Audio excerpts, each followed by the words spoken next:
Mi. Sehat. Mi. Sehat. Hari ini gimana menghadapi sidang? Hari ini sehat menghadapi sidang.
Bisa menyaksikan secara langsung apa yang sebenarnya terjadi, tidak hanya sekedar mendengar berita di luar.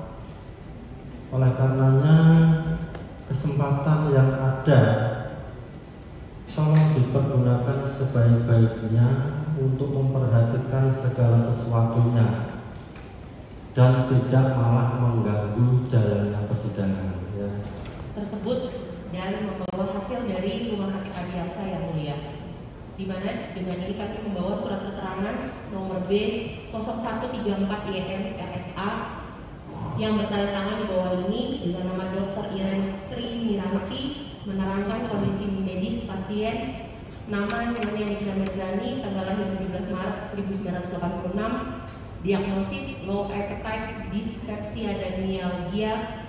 Pada pokoknya menerangkan bahwa pasien menolak diperiksa dengan dokter spesialis penyakit dalam dan berdasarkan pemeriksaan fisik oleh dokter umum, kondisi pasien saat ini tidak ditemukan tanda-tanda kegawatan dan tidak ada indikasi rawat inap sehingga pasien bisa rawat jalan. Maka dari itu pasien dapat kembali ke rumah tahanan negara Pondok Bambu sebagaimana tertulis dalam penetapan hakim.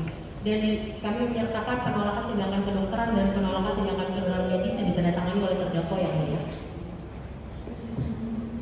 Dr. Samira, di surat dakwaan yang didakwakan kepada saya melalui JPU dengan pasal 368 berubah menjadi 369. Di sini saya baca hampir 85% membicarakan soal Dr. Samira. Yang mau saya tanyakan, Dr. Samira, di sini ada tertera sejumlah uang 20 miliar yang akan diberikan oleh Rewa Gadis kepada Dr. Samira. Untuk apa uang itu diberikan kepada Dr. Samira? Seperti yang sebelumnya saya ceritakan bahwa Reza Gadis dan Mufid berusaha 3 kali mendatangi kediaman saya, berusaha mengirim chat juga ke saya, dan yang kedua itu menawarkan untuk mengganti review hasilnya. Jadi dari Mufid memberikan hasil yang baru, di mana saya diminta untuk membuat video TikTok yang baru sesuai dengan permintaan, sesuai dengan hasil yang sudah Mufid kirimkan ke handphone saya. Tetapi di situ saya menolak, permintaan saya hanya satu, jadilah dokter yang benar, berhenti untuk melakukan testing, tarik produk kamu yang busuk, perbaiki produk kamu, lalu jual kembali dengan harga yang masuk akal dan tidak mengganggu masyarakat, seperti itu. Tetapi masih menghubungi saya, ada kiriman foto juga, dan berusaha tetap mengejar saya, menunggu saya pada saat saya masih jaga di klinik jam 8 itu menelpon saya, saudara Mufid. Tetapi itu pun saya loudspeaker karena saya selalu tidak pernah berbincang dengan saudara Mufid sendirian, selalu ada saksi, saya loudspeaker, dan di situ beliau dengan jelas menunggu saya di kediaman saya. Di situ saya sangat terganggu juga, saya bilang Kamu tahu ketika harusnya rumah orang itu pamit dulu, diizinkan tidak. Kok tiba-tiba kamu sudah nongkrong di rumah saya? Dan ini adalah kedua kalinya kamu berbuat hal yang sama. Ada apa sebenarnya? Saya sempat malah di situ dia bilang, Kak, kita ada titipan seperti itu. Nah di situ saya, loh, titipan apa? Gitu. Emang ada apa? Nah di situ saya teriak agak tinggi dan nada tinggi. Lalu mereka bilang, oh enggak kok Kak, kita cuma ada titipan buah. Yakin kamu cuma ada titipan buah saya? Iya Pak, cuma buah. Ya udah kamu kasih aja buah ke pembantu saya, tapi saya malam tidak pulang. Padahal sebenarnya saya pulang. Gitu. Nah selanjutnya titipan tersebut diberikan ke pembantu saya. Selanjutnya mereka pulang dan saya pastikan ke pembantu saya apakah mereka berdua sudah pulang meninggalkan rumah saya.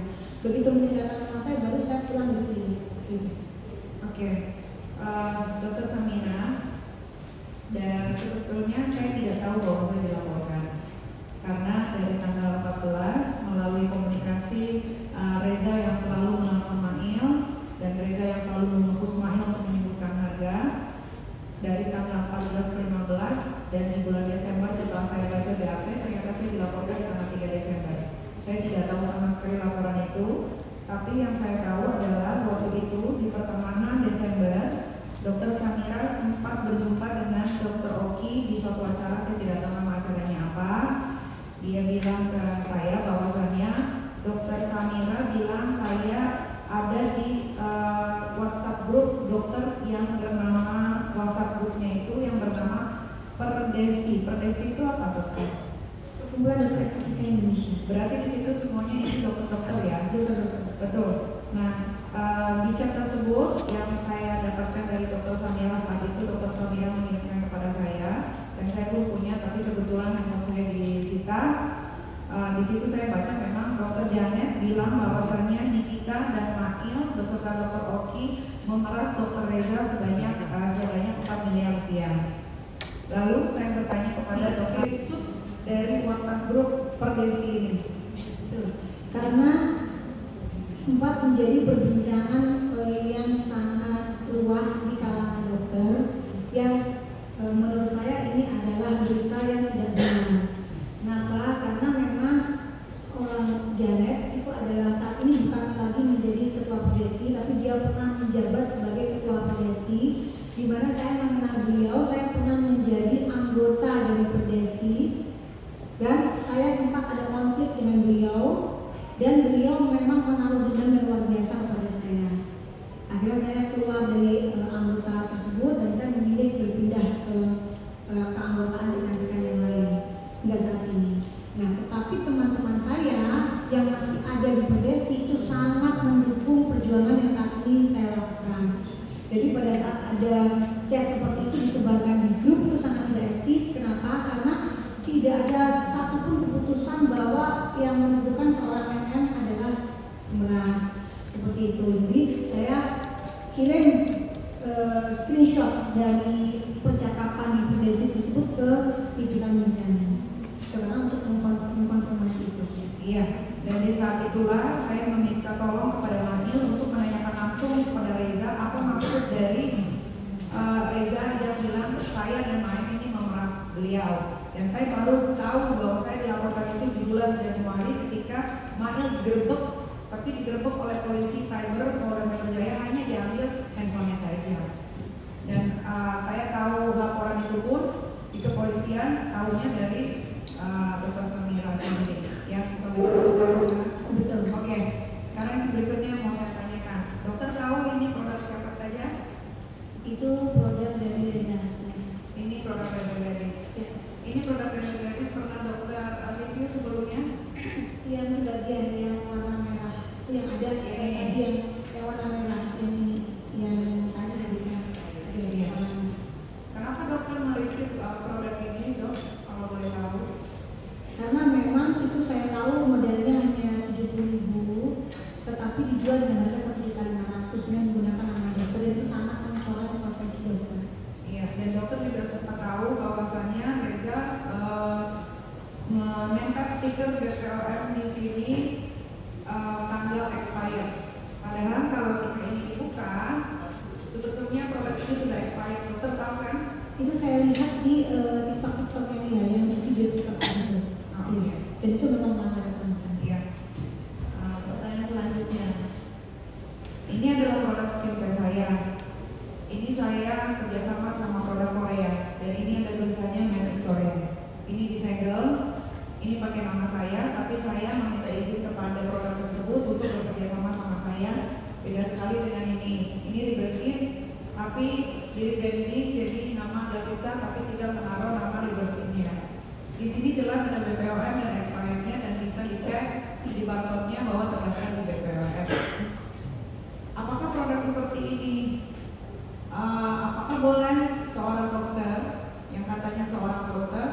ini di mata saya seorang Reza Gadis bukan seorang dokter, sama seperti Richard.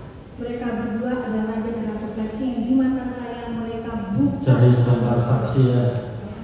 Saksi ini saksi fakta ya, tidak dalam rangka menilai atau memberikan pendapat. Tapi segala sesuatu yang pernah saudara alami silahkan diterangkan. Begitu ya. Dibedakan antara saksi ahli dengan saksi fakta, begitu ya. Iya, siapa yang punya.